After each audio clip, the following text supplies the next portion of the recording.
Welcome, folks. I'm Dale Johnson. I'm the minister at this church. Pinch hitting while Eli Carter Morgan continues to be on leave, and I'm here until Jesus tells me otherwise, I guess. Um, uh, or until Jesus comes back. That's true. As many of you know, I was a hospital chaplain for 30 years, 20 years at Vancouver General Hospital. I was a supervisor in clinical pastoral education, so I taught seminary students and others who would come to the hospital to learn how to visit, to learn how to hear people and care for people, and to provide pastoral care. And so I'm going to rely on a lot of that experience as I share with you this evening. Magic. So that's who I am. Any questions about that? I'm relatively new to Canada in that I've only been here for since 1991. I originally from the States. I originally ordained with the American Baptists. And if that sun is too bright, there are other tables, folks. Yeah. And I moved in from North Carolina, where I was working in a psychiatric hospital, to Vancouver to be at Vancouver General in 91, started in 91. And eventually got connected with the United Church of Canada.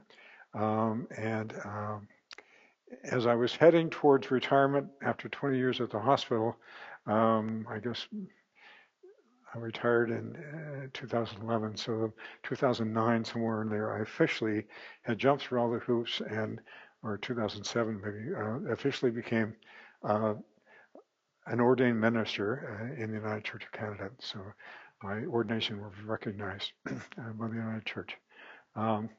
When I retired at the end of 2011, the United Church said, Dale, you're not doing anything, are you? We would like you to fill in. We have a minister who's on leave, sick leave, out in Meadows. I was in British Columbia, Lower Mainland. Would you go and help out the church for a while? It was supposed to be for 3 months. 2.5 years later, after she had died, and I helped the church deal with their loss, then somebody else was called. And then I went to St. Andrews Wesley in downtown Vancouver where somebody was on sabbatical. And then I went out to Langley when somebody was on leave. And then I was called to a church in Surrey. Minister was on leave and coming back and not coming back. And I ended up being there 2.5 years and helped them close their church, which was in the fall of 2019. And I said, I like to say I did palliative care with a congregation, is what I did. And the timing worked well because they would never have survived COVID. We moved here in December of 2020 to be closer to family, and we lived just down the street, so this became our church home. And when the minister that was here retired, Ian Kellogg, and we couldn't find somebody immediately, I got drafted. And so I was here a year, and then we called Eli, and when Eli went on sick leave, I got drafted again.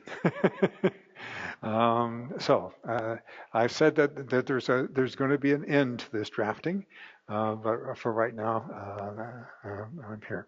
So that's who I am. Tell me who you are. We have folks from the congregation. I'm moving around, and I'm going to be over there eventually. So I'm sorry, I'm messing your lighting. So why don't you quickly, well, you were our guest because I've not met you. So tell us who you are and where you're from, and then we'll tell you who we are. Yes.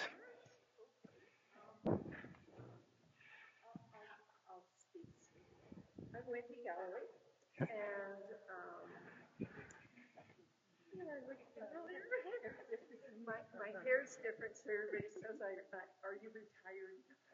But, so I'm doing some pastoral care. The pastoral care coordinator is a formal title in Fort Saskatchewan right now. Oh, So I have wonderful. 2 hours there. Yeah. And a lot of friends from here. I did my internship here with Dale. Oh, okay. The other Dale. The other Dale, yeah. So that was 2006 in that time frame, and it was through St. Andrews, so it was a 16-month. You're diaconal? Excuse me? Ordained. You are ordained. Oh, okay. Yeah. Wonderful. And then settled. I was one of the almost last, next to last being settled. Okay. Well, welcome. And who's with you? This is Jonathan. My name is Jonathan. Hi, Jonathan. Hi, I'm from Fort Saskatchewan. Okay. So, Jonathan, a lot of what we have tonight are going to be screens, and I'll try to tell you what these screens are as we go along. So, okay? I'm a pretty good follower. Okay. Wonderful. Wonderful. I mean, everybody, like, what's happening? Yeah. Yeah. Well, welcome. Yeah, actually, I do. I didn't know that name was familiar to the church. I've actually known her for quite many years. Wendy Edie. Yeah, on and off. Yeah. Oh, darn. So I was you're talking about providing pastoral care. I was at one point in my life, I don't remember, 2008, 2009, somewhere in there, for a couple of years. I was the president of the clinical, in those days we call it the Canadian Association for Pastoral Practice and Education. It became the Canadian Association for Spiritual Care. I think I was there when they changed the name. So yeah, but that's history. So let's let these people know who we are. Let's start with you. Ethel Ray is a member of the congregation. Carla? Elfrida? Jeanette? You know Wendy. And Jeanette's connected to Elaine Borstead, who's over there in that direction. Tracy? Anita? Yeah. Carol.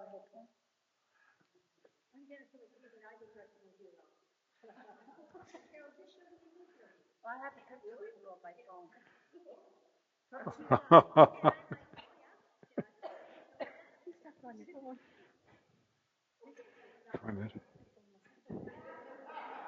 I'm David Warnick. David? And we have Rob McPhee just coming. We're just doing introductions, Rob, so perfect timing.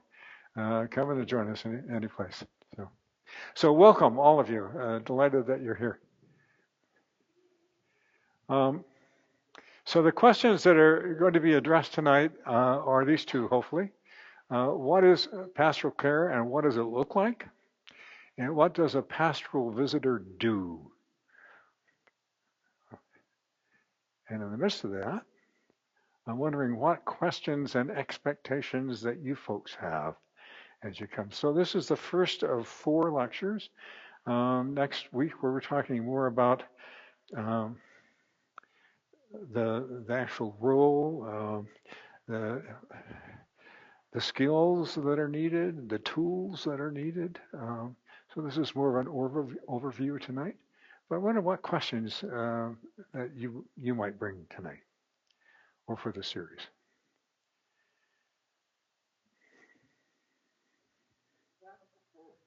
Excuse me? Handled yourself. What's expected of you? Yeah, that makes sense. Anybody else? And what expectations might you have of this lecture series? By the time it's all done, to learn something? Well, hopefully. And hopefully I will too. So, yeah.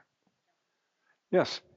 My problem is I'm very good at listening, but sometimes I have an awful hard time knowing what to say. Okay. Yeah. My heart reaches out to so much, but I have a hard time putting that in, and then, you know what I mean? I don't read, if I say this, if I'm afraid of I'm saying the wrong thing. Yeah. Okay. We're going to talk about some of that actually, a little bit tonight, more next week. We're talking about that. Yeah. Yeah. Um, One of the quotes that I'm going to be using tonight is pastoral care is about preaching the gospel by the way that we relate to people and keeping our mouths shut. So you're in good company here. Yes, Rob. I'd like to know what kind of clues looking for to determine how long we should be visiting, how intensive should be, that kind of thing. Don't go too long or too short. Probably get to more of that next week, but that's a very good question. Yeah. Who was it?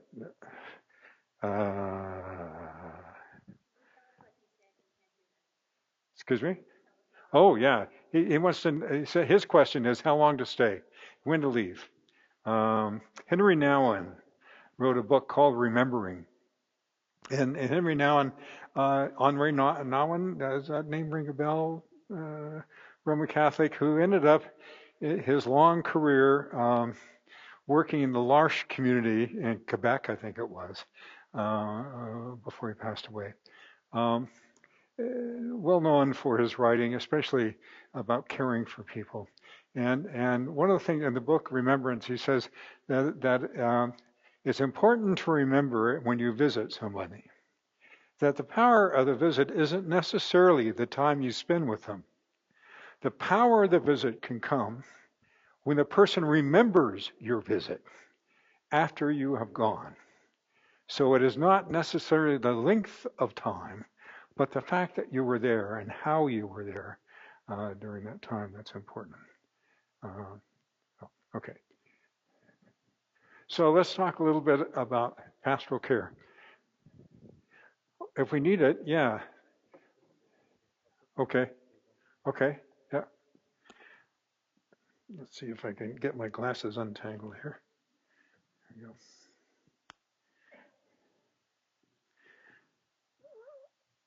So historically, pastoral care was referred to as cura animarum, or the care of souls, or the cure of souls.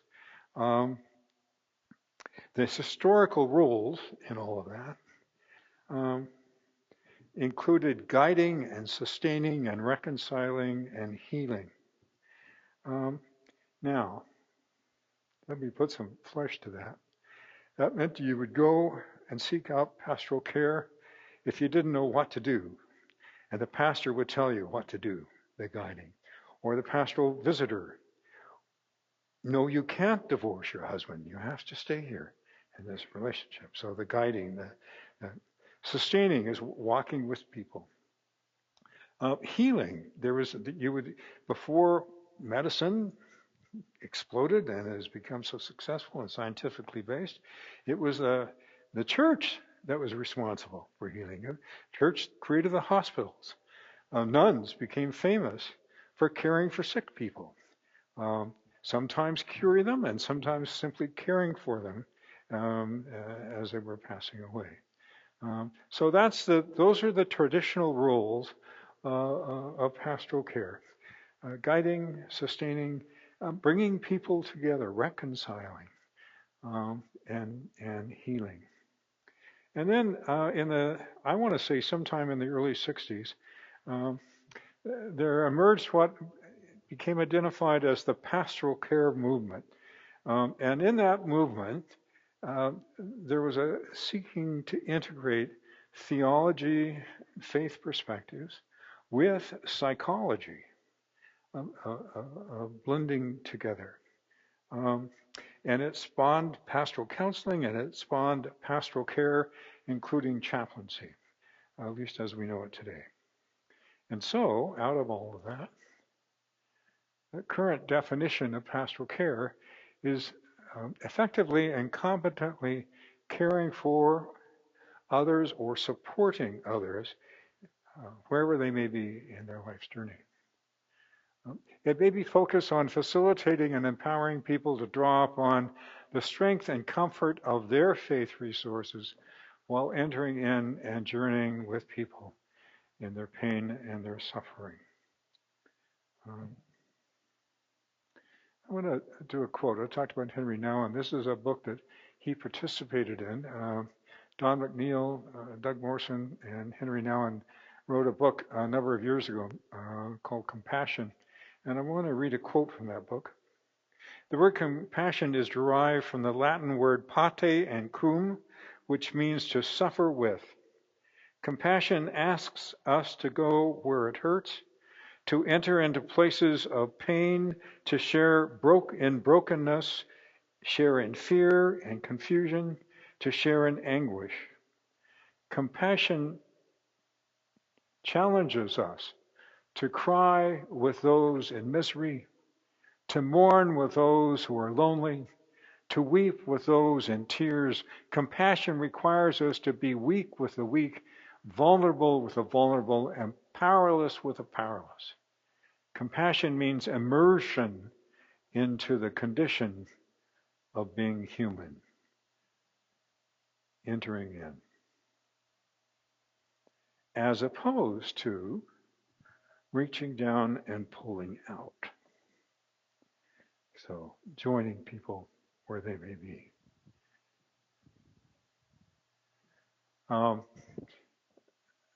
Carol Wise was one of the founding fathers of the pastoral care movement.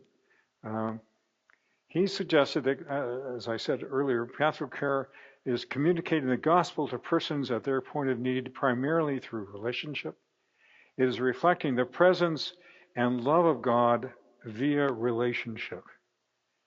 It is preaching with our mouths shut. That's what I said earlier. Okay. It is the way we engage and relate to persons before us. That is how the sermon is conveyed. So the significant part to remember is the heart of pastoral care isn't what you do. The heart of pastoral care is the relationship that you connect with, that you build with another person. So you have to remember that if Carol Wise wrote this back in the 60s, preaching the gospel was a common theme. We don't talk about that so much anymore.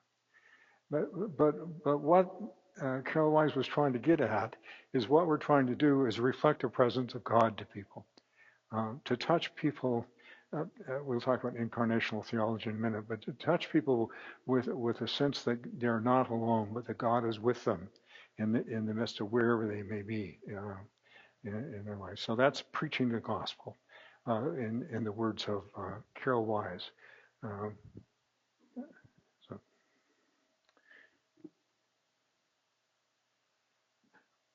Carl Rogers, psychologist, wrote a lot back. He was sort of the founding father of what became pastoral counseling, actually. You're familiar with the name Carl Rogers? Some of you are? Yeah. Okay. So Carl Rogers says there's three essential elements of a helping relationship. Empathic understanding. Now, Elon Musk would say that we shouldn't have empathic understanding because that's the downfall of the Western world. Well, I would beg to differ with Elon Musk. And when it comes to caring relationship, having empathic understanding is absolutely essential. And what the heck is empathic understanding? And empathic understanding is not saying, oh, I feel what you feel. Rather, empathic understanding is a sense of, I'm trying as best I can to comprehend, understand what it is you are experiencing. I may not feel that, but can I understand, comprehend what it is you are experiencing? That's empathic understanding. Connected with that, I'm going to drop down to number 3, is unconditional positive regard. In the church, we'd call that grace. But the unconditional positive regard is essentially accepting people wherever they may be. And even if they say something that just makes you want to go, what's wrong with you? Don't do that.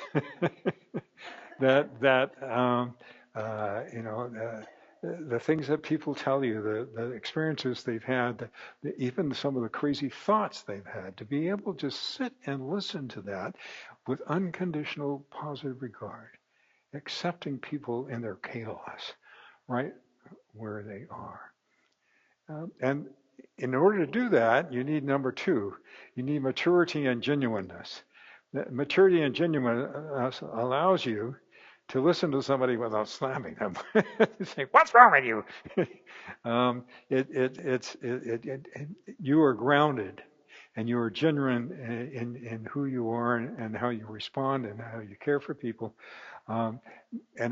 you're not easily sidetracked by something that comes out of left field, but you're grounded, you're mature. And this becomes a problem when you have younger seminary students who have not been exposed to a lot to life, and are still discovering themselves what life is about, and what could set them off and what could get them excited. And even medical students. I remember working with medical students. Well, we don't allow abortions. Who said that? Well, I don't allow abortions. Who asked you? That's the so that's the maturity and genuineness that we're talking about. Martin Buber. Martin Buber was a Jewish philosopher, very well known. Looked a bit like Santa Claus.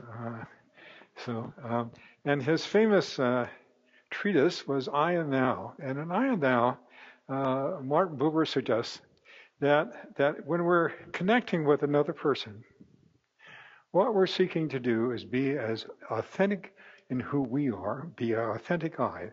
I'm not the preacher. I'm not the Reverend Doctor. I'm Dale. That's who I am. And you're not the lady with gray hair. You're not the lady in the black sweater. You're Jeanette. I was thinking about this in biblical terms recently. When Jesus was dealing with a woman who was caught in adultery and was brought before him, and everybody wanted to stone her, Jesus didn't say, "Oh, you're just a slut. You're a wanton woman." Nor did he say, "You're just a political pawn for these Sadducees and Pharisees." He said, "You are a human being. And I see that. And so am I. Go. You're forgiven." Who's gonna condemn another human being? Sin no more. So that's the I thou. He says that the challenge comes when we visit somebody or trying to connect with somebody and we see ourselves as authentic and we don't see them as authentic. Oh, I have to see a little old lady today. Or I have to see that gay minister today. Or so we put a label on things rather than seeing the human being. So I try to relate to the gray-haired woman in the blue sweater as opposed to relating to woman. That's it is when the gray-haired woman relates to the gay minister. Boom, boom, boom. We're dealing with labels. We're not dealing with human beings. Or when she's being real, and I'm the minister here, and you're not going to forget it. And I wouldn't be here very long. Neither would I, probably. So what we're trying to do, and he goes further than this. Martin Buber would suggest that whenever we have the I, thou, it is not simply me as an I meeting with you, Jeanette, as a thou. In the midst of that, the divine is with us. God enters into that interaction. The presence of God is with us. So are you having a hard time following me around? Okay, good. The objective of pastoral care then, my friends, is to be with another person. Or in other words, don't just do something, stand there. Okay? Here you go. This is, Jonathan, this is a slide. It's got a dog that's got a protective cone around his head. And a little kitten has crawled inside the cone next to the dog. And the slogan on top says, when someone is going through a rough time, just sit with him. No preaching, no advice, just be there. So again, Carol Wise. The meaning of pastoral care. Providers of pastoral care must be willing to enter into and suffer with those whom we seek to help. The question is for us, is not what do I say to people in such a situation? Rather, the question is, what can I be, or how can I be with this person in this situation? And the primary focus of pastoral care is being, not doing. So it's not, what do I do when I visit? It's how are you relating? How are you being as you visit someone? And some things to remember in the midst of this. The essentials for those providing and seeking to provide pastoral care. I say there's three biggies. And this is sort of, it's like when you write a doctoral dissertation and what you're actually doing is stating the obvious. So I'm stating the obvious here. The first one is open. Be as open as you can to the person before you, wherever they may be. The second is dignity. Can you treat this person before you with dignity and respect? When I was visiting in psychiatric hospitals, sometimes that was a real challenge. They were all messy and sometimes smelly and difficult, and they were difficult human beings to love. And so can we treat those who are even difficult to love with dignity? And can we also engage them with respect? The respect that we would appreciate having, and the respect that every human being should have. And then this is actually from a Russian proverb. May you have a kind mind and an intelligent heart. Now, let me unpack that for you. Our minds get going all sorts of ways sometimes. And what we're trying to do is, as we're thinking a lot, can we also put some gentleness with our thoughts? So it's not a black and white, right or wrong sort of perspective, but can we soften? But similarly, can we not just, oh, I love you so much, I care for you, but wait a minute, let's have intelligent hearts. So kind mind, but smart in how we are caring for people. Sometimes it's easily to get sucked into somebody's dynamic, and we just our heart goes out for them. Some people are skilled at manipulating, and to get you to feel sorry for them, then to take responsibility for them, and our hearts will start breaking. But then our minds need to kick in and say, wait a minute, what's really going on here? And be able to balance those off together. Does that make sense to people? They have a kind mind and an intelligent heart. So there are some good things that come out of Russia. Yeah. And then I want you to, and this is hard for us to do sometimes. I want you to value your presence. Well, I don't know what the hell I'm doing. Well, the other person appreciates you being there. Can you value your presence with that person? That you're offering simply by being there and making yourself available with your caring and with your listening and your compassion and your concern. You're present, and so can you value what you're offering? Value the fact that you're there, physically there with someone.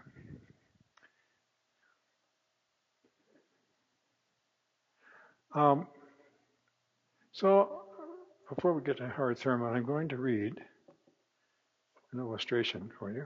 I think I am. Yeah, I am. I have two ways of illustrating pastoral care. The first I'll read to you, and the second I'm going to read and show you some slides as I read it. This is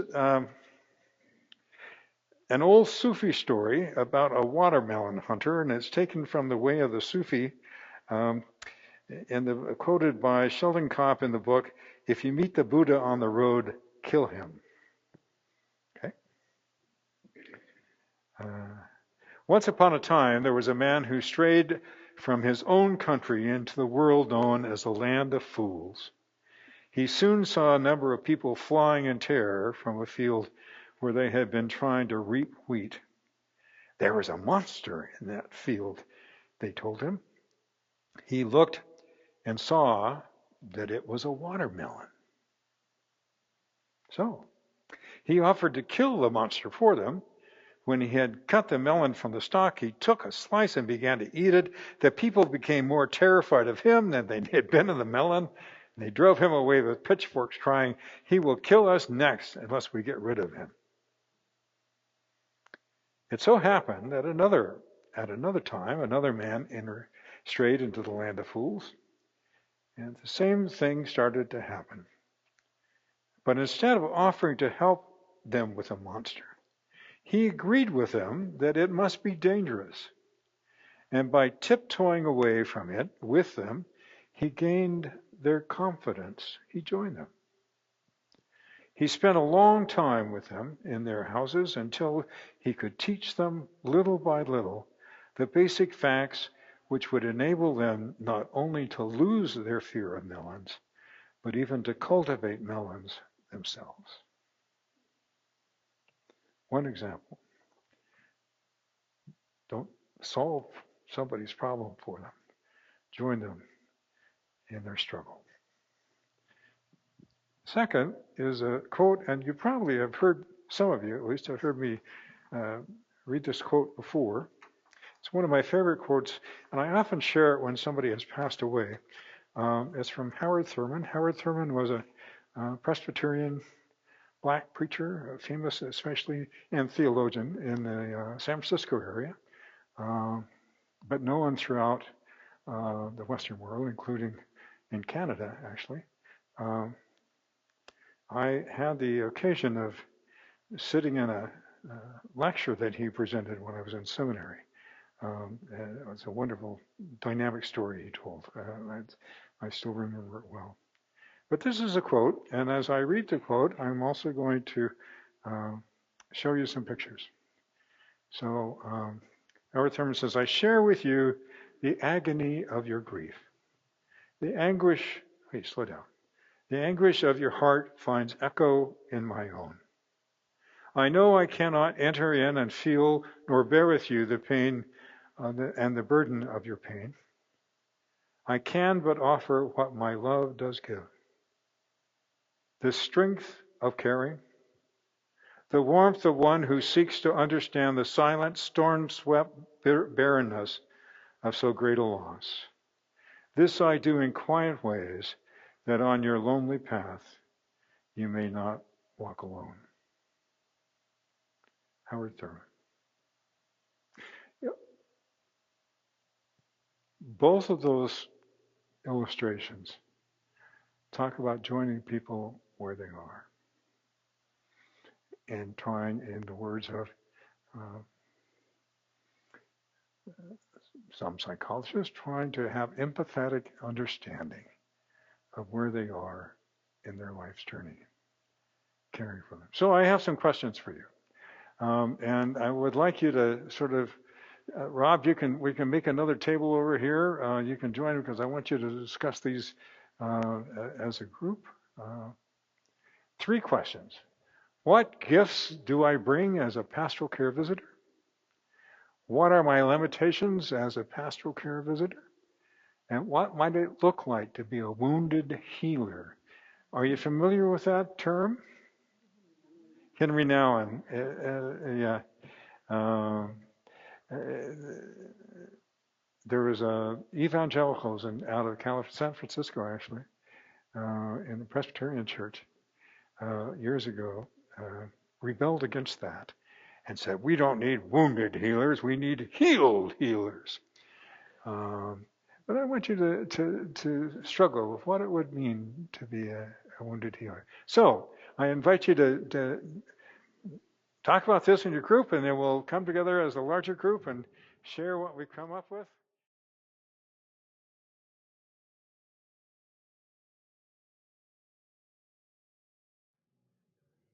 I'm cutting you short over there. I'm sorry. But, yeah, okay. Can we start with you folks at this table? Any comments you'd like to share? Questions? We had some interesting conversations because of our personal backgrounds. So we talked about what gifts do we bring as a pastoral care visitor. Robin has done this in the past. We talked about learning how to listen and not to talk. Dave talked about being a sense of calmness and active listening, being non-judgmental and compassionate at the same time. But, and I'm not going to go on and on and on with this because there's 3 groups, but limitations, fear. Yeah. How do you start the conversation? Yeah. How do you not jump in and give your own opinion when sometimes you just want to stop going down the rabbit hole kind of thing. Yeah. Yeah. Making sure you to get back on track.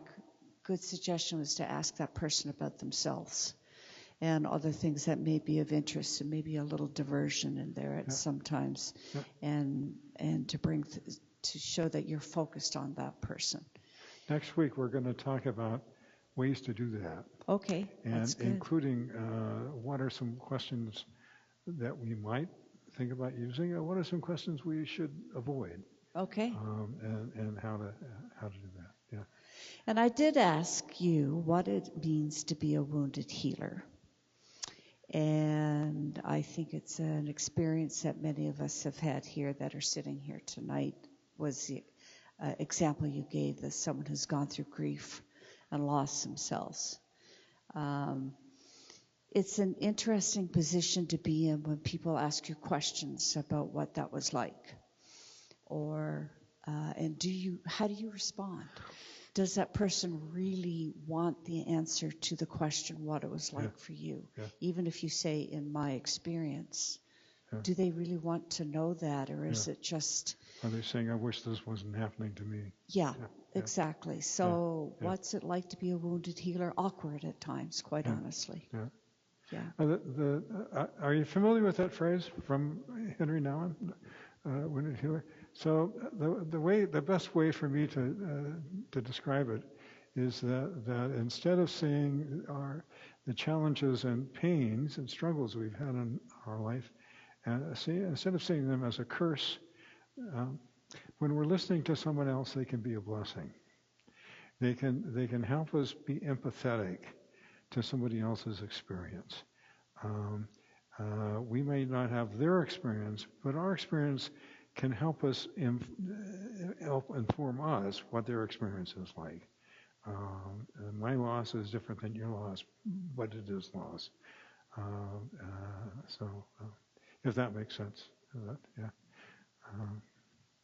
Okay. That's anything else we're here?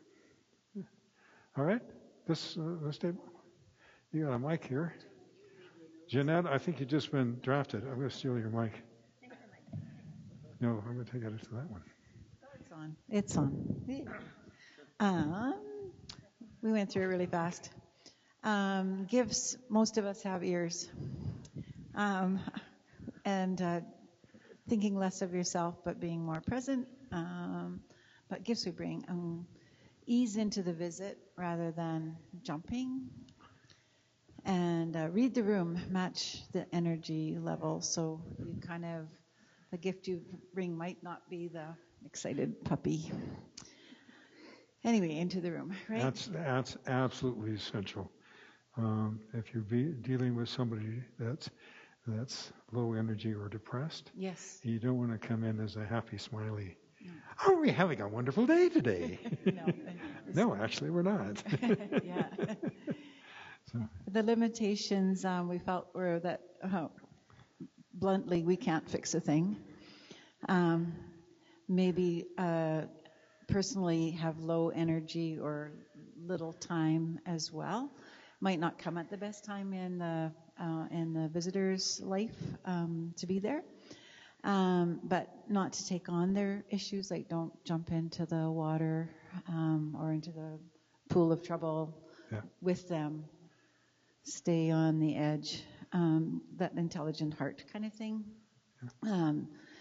And questions, keeping them very general, more like, how's it going, or how are you Yes. doing? Yeah. And rather That's than, the sort of thing we're going to talk about yeah, next week. we don't need to know details. We don't need to know everything unless it's their story or it's their life.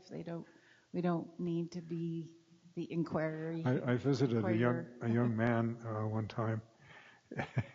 He was on a urological ward, a surgical ward, and I had no idea who he was, but I wanted to introduce myself. I told him I was a chaplain, but he thought I was a doctor. And I said, how's it going? Let me show you. That's okay.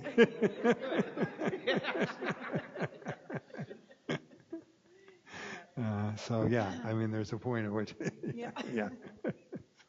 Some other ideas on limitations we're getting, how to get the person to talk, and Yeah. how do you invite that to happen instead of, getting on with the Yeah. pressuring, like that. And then what if they're nonverbal? How you actually become the visitor for someone who, and then we did talk a little bit about like Alzheimer's, or if they're nonverbal. We're going to do that. But between how do you get them to talk and nonverbal, there's another area there. Dealing with people, Indigenous people or First Nations people, can be very difficult. First of all, eye contact can be difficult, and they may take more time in their responses, and it's giving them time for that. And the other thing I realized at the hospital, it happened several times, walk into like an intensive care room that's loaded with family and friends, so that and the person is on their last legs, essentially, near death. And the challenge, the expectation is that you go to each person and ask how they're doing, and take the time to do that. That's not how I would do it in my culture, but in their culture, and often that's, and that's that dignity and respect stuff, right? So, yeah. All right. The last part was the wounded healer. If I've taken up too much time, I apologize. Oh, sure. We've been there, or understand, or we can empathize, I guess is what it is, and not feeling that we are the expert and that we have all the answers and that we don't judge. So, but we also felt that the situation of how you're suddenly in that situation where you're being compassionate. I mean, whether it's somebody on the bus or if it's a scheduled visit, like really that whole context is a huge difference in how you approach everything. Oh, absolutely. Yeah. Yeah. So, Yeah. and but The comment you made earlier about not jumping into there and losing yourself, I think that we can join people in their chaos and in their pain, but we always have to remember it's their pain and their chaos, and it's not ours. And so that when we pull away, the chaos may stay. But it may be important that they know for a moment that in the midst of that chaos, they're not alone. And to be able to and that with them. It can be very draining. I just if you do that. But so, all right. Anything else at this table? Okay, the talkative ones over here. The pastoral care professionals, all sorts of folks. You see, nobody's picked up the mic. I didn't say anything. I'm innocent. I didn't do it. Wendy should do it. Guess all. Are we on? Okay. Well, our group was a little bit different because we never got past what gifts do I bring and limitations. And I think our conversation of pastoral care and limitations were pretty close, all in kind of in one conversation. Yeah. And from hearing the others, I think a lot of it was just learning how to be in the space with another person and giving them the space to be who they are and really listening more than anything and trying to empathize and just sort of cluing into the space that they're in and acknowledging that there are times when we may be empathetic or have had similar situations to them and possibly sharing that, but it might not always be heard, right? Yeah. And there was a lot more said.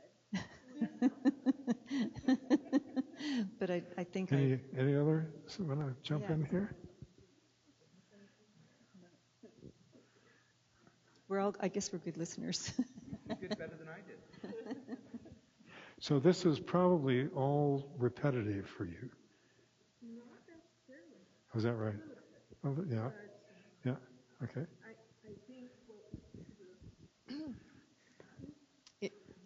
I think the common theme for us here was it kept coming up. It's their story. That's right. So it's all about hearing their story. Yeah. Being curious would be another word I might use for it. Yeah. Being curious about their story, giving them the time they need to share their story. Yeah. Not filling the silence. Yeah. Allowing for some silence. Yeah.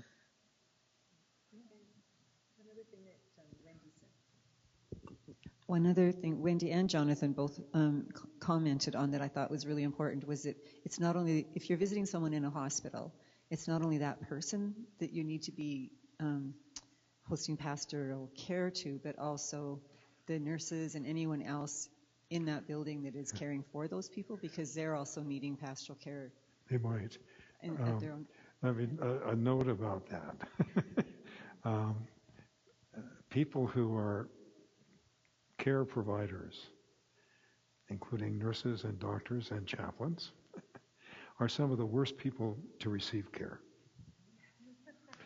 It's hard to care for the caregiver. So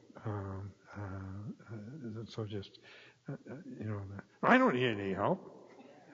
They're the sick people. So, yeah. So just be aware of that. But if you visit somebody and the person has just been very difficult to deal with, and you know that, you may say to the nurse as you leave, "I'm thinking of you as you try to do your best, because I know it's challenging," and that they would hear. Yeah. But any other comments, questions? Yes. You do. Here, I'm letting you speak into the microphone. When you visit someone, make sure they can hear you. Yeah. And, well, that works both ways. Make sure you can hear them. That, visiting somebody, they have to have the TV blaring and they have to have the music going. And finally, I say, I could hear you better if we could turn that down a little bit. I wouldn't be so distracted. Yeah. Okay. Yeah. Yeah. This is an echoey building. So, yeah. Okay. All right. that's it for this evening, folks. I thank you very much. Next week, we're going to look at the skills and tools and deal with some of the more specific questions that come out. How to ask a question, what questions to ask, what not to ask. How to connect, how to listen, what does that look like? What gets in the way of that? Yes, sir. Can one of the questions be, how can we duck out of being made voice at the table? They were trying. Well, it looks like you were successful with that. I'm trying really hard on the new guy. I got So Jeanette has brought some treats, and so there's treats at the table here. If people would like to continue their conversations and have a treat, and so I invite you to